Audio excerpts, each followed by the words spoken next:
নমস্কার, জয় শ্রী গণেশ। স্বাগতম আপনাদের প্রত্যেককে। আজকের বিশেষ পর্বের অনুষ্ঠান মূলত শনি এবং মঙ্গল গ্রহকে কেন্দ্র করে। আপনারা জানেন যে এই সিরিজে বা এই পর্বগুলিতে আমরা শনি মঙ্গলের অবস্থান নিয়ে আলোচনা করছিলাম, শনি মঙ্গলের মহাযোগ নিয়ে আলোচনা করছিলাম। যে শনি গ্রহ আপনারা জানেন মীন রাশিতে আছেন, দীর্ঘদিন ধরেই আছেন। মঙ্গল 2রা এপ্রিল এই রাশিটিতে প্রবেশ করতে চলেছে এবং তার একটা ইম্প্যাক্ট আপনার লাইফে কিন্তু পড়বে। স্বভাবতই সবার প্রথমে আপনাকে বুঝতে হবে যে শনি সিগনিফিকেশন এবং মঙ্গলের সিগনিফিকেশনের মধ্যে একটা হিউজ পার্থক্য থাকে। অ্যান্ড প্র্যাকটিক্যালি শনি যদি বার্ধক্যকে রিপ্রেজেন্ট করে, ঠান্ডাকে রিপ্রেজেন্ট করে, স্লো মুভমেন্টকে রিপ্রেজেন্ট করে, তাহলে মঙ্গল আমি বলবো সম্পূর্ণ বিপরীত ধর্মী মানসিকতা রাখে। একটা কথায় আমি বলবো শনি মঙ্গলের এই কম্বিনেশন আমাদের জীবনচক্রে বিশেষ কিছু ভূমিকা আনতে চলেছে, and that's for very sure. আজকে এটা বুঝে চলুন, তুলা রাশির জীবনচক্রে ষষ্ঠে শনি ইজ ভেরি গুড, বাট ষষ্ঠে মঙ্গল শনি কিছু ক্ষেত্রে ভালো ফল আনলেও কিছু ক্ষেত্রে কিন্তু বিশেষ সচেতনতা রাখতে হবে। 2রা এপ্রিল থেকে 40 দিন 11ই মে পর্যন্ত বেশ কয়েকটি বিষয়ে তুলাকে আমি সচেতন থাকারও পরামর্শ দেব। আপনি আমাকে প্রশ্ন করতেই পারেন যে দাদা কোন কোন বিষয়ে সচেতনতা রাখতে হবে। তাহলে আমি প্রথমেই আপনাদের বলি, সবার প্রথমে সচেতনতা রাখতে হবে। একটা কথা আমি খুব স্পষ্টভাবে আপনাদের বলতে চাই, 2026টা ভেরি স্পেশাল। 2026-এ এই যে সময়কালটা, এই সময়ে যদি হেলথের কোনো রকম সমস্যা ফেস করেন, আমি একটাই সাজেশন দেব, ইমিডিয়েটলি ডক্টর কনসালটেশন করার জন্য। কারণ এই সময়ে হেলথ নিয়ে যদি প্রবলেম হয় সেটা বড় আকারও ধারণ করতে পারে। দেখবেন যারা জীবনে সফল হয়েছে, আপনি যে কোনো সফল মানুষের সঠিক জন্মছক দেখুন, সেখানে দেখবেন কোনো না কোনো যোগ, যে যোগগুলিকে সাধারণত আমরা একটু ভয় পাই, একটু মনে করি বেশি ডিস্টার্ব, সেই ধরনের যোগ সেই ব্যক্তির ছিল বা আছে। যারা গ্রাসরুটার হয় তাদের জীবনে একটা ধাক্কা খেতে হয়, ধাক্কা খায় তারা, তারপর থেকেই তো তাদের জীবনে সাকসেস, সফলতা এগুলো আসতে থাকে, তাই না? আজকে আমি আপনাদের সিম্পলি একটা কথাই জানাতে চাইব, সিম্পলি একটা কথাই আমি আপনাদের বলার চেষ্টা করব। তুলা রাশির জাতক জাতিকারা যদি সুখ পেতে চান, এই ট্রানজিটেও অপেক্ষাকৃত কম ঋণাত্মক ফলাফল পেতে চান, তাহলে বেশ কিছু পরিকল্পনা আপনাকে করে চলতে হবে। অ্যান্ড ফার্স্ট হচ্ছে, আপনি যার সাথেই আছেন, যাদের সাথেই আছেন, শত্রুর জায়গাটা খুব বুঝে চলবেন। একটা কথাই বলবো, গুপ্ত শত্রুর থেকে সাবধানে থাকতে হবে, কারণ শত্রু থেকে একটু ক্ষয়ক্ষতি আসতে পারে এই ট্রানজিটে। এবং গোপনে শত্রু থেকে ক্ষয়ক্ষতি কেমন, গোপনে কিছু ক্ষয়ক্ষতি আসতে পারে, গোপনে শত্রুর কোনো সমস্যা আসতে পারে, যেটা কিন্তু অনেক অনেক অনেক বেশি ইম্পর্ট্যান্ট। তাই এই সময় এমন কোনো কাজ করা যাবে না যে কাজে আপনার রিস্ক থাকতে পারে। এই সময় এমন কোনো কাজ করা যাবে না যে কাজে আপনি কোনো সমস্যার মধ্যে পড়তে পারেন। এই সময় এমন কোনো বিষয়ের সাথে অ্যাটাচড হওয়া যাবে না যে বিষয়গুলো আপনার জীবনচক্রের জন্য সমস্যা বহন করে আনতে পারে। তাহলে যা করবেন, যেটুকু করবেন, খুব সেফটি মেনটেন করে করবেন। দূরে কোথাও ভ্রমণে যাচ্ছেন, দূরে কোথাও পরিকল্পনায় যাচ্ছেন, সবার সাথে শেয়ার করে দিলেন, করবেন না। সিক্রেসি বজায় রাখতে শিখুন। আই মাস্ট সে, সিক্রেসি বজায় রাখার চেষ্টা আপনাকে করতে হবে। অনেক সময় আমরা দেখি সিক্রেসি বজায় রাখতে পারি না, এমন কোনো কাজের সাথে যুক্ত হয়ে গেলেন, সবাইকে বলে দিলেন। গোপন বিষয়গুলো গোপন রাখতে শিখুন।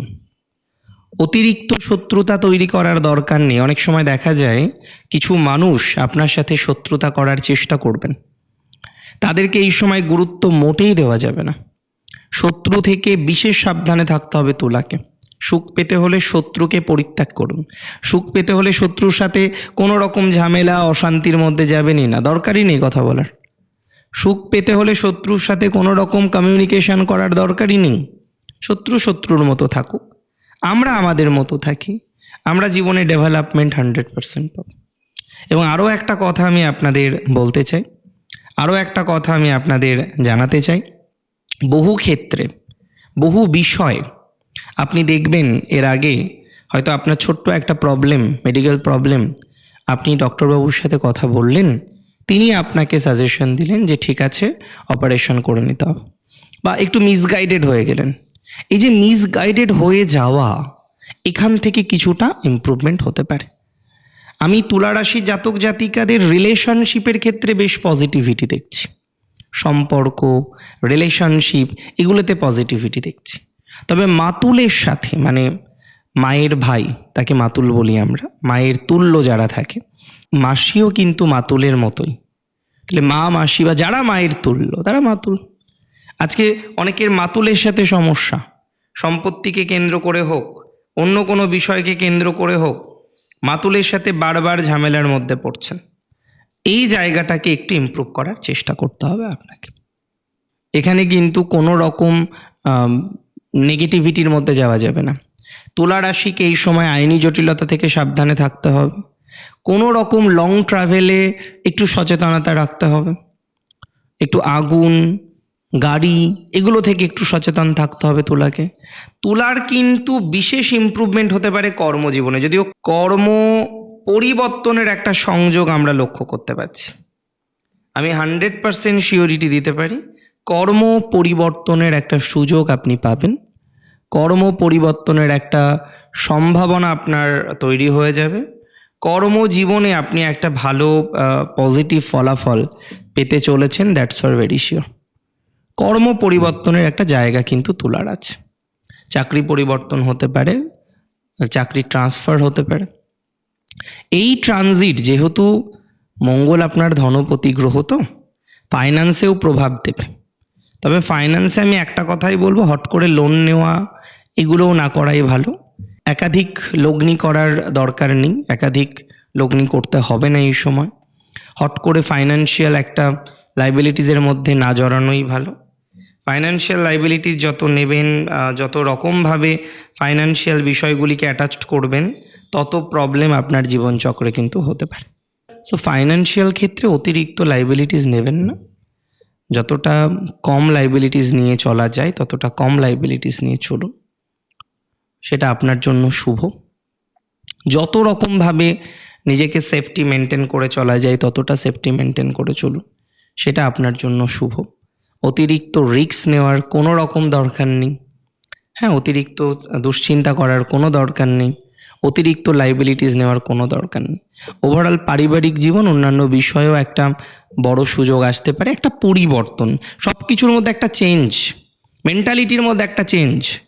যেখানে এতদিন ধরে ভয় পাচ্ছিলেন, রিস্ক নিতে পারছিলেন না, টেনশন হচ্ছিল কি করি, এরকম একটা মেন্টালিটি বারবার আপনার মধ্যে তৈরি হচ্ছিল, সেই জায়গা থেকে কিন্তু একটা ভালো ফলাফল প্রাপ্তির যে সংযোগ বা সম্ভাবনা, সেটা কিন্তু লক্ষ্য করতে পারছি। সেই জায়গা থেকেও কিন্তু আমরা একটা পরিবর্তন এক্সপেক্ট করতে পারি, যে মেন্টালিটির পরিবর্তন। তুলা এমন একটি রাশি না, তুলা স্যাক্রিফাইস করার ওস্তাদ। তুলা বহু ক্ষেত্রে স্যাক্রিফাইস করে। আর তুলা না মাঝে মাঝে ভেঙে পড়েছে, আর হচ্ছে না, কষ্টে আছে, দুশ্চিন্তার মধ্যে আছে, অনেক সময় শো করে না। এটা তুলার একটা মহানুভবতা। তো প্রত্যেক রাশির ক্ষেত্রেই পজিটিভিটি থাকবে, নেগেটিভিটি থাকবে, এটা স্বাভাবিক একটা নিয়ম, স্বাভাবিক একটা কথন। তুলার যদি সুখী থাকতে হয়, যে বিষয়গুলো আমি বললাম সেই বিষয়গুলিকে একটু বুঝে চলতে হবে, সেই বিষয়গুলিকে একটু আমি বলবো বুঝে নিয়ে পথ চলাটা আপনার জন্য ভালো হতে পারে। অনেক ভালো থাকুন আপনারা, সুস্থ থাকুন, স্বাভাবিক থাকুন, সুন্দর থাকুন। জয় শ্রী গণেশ।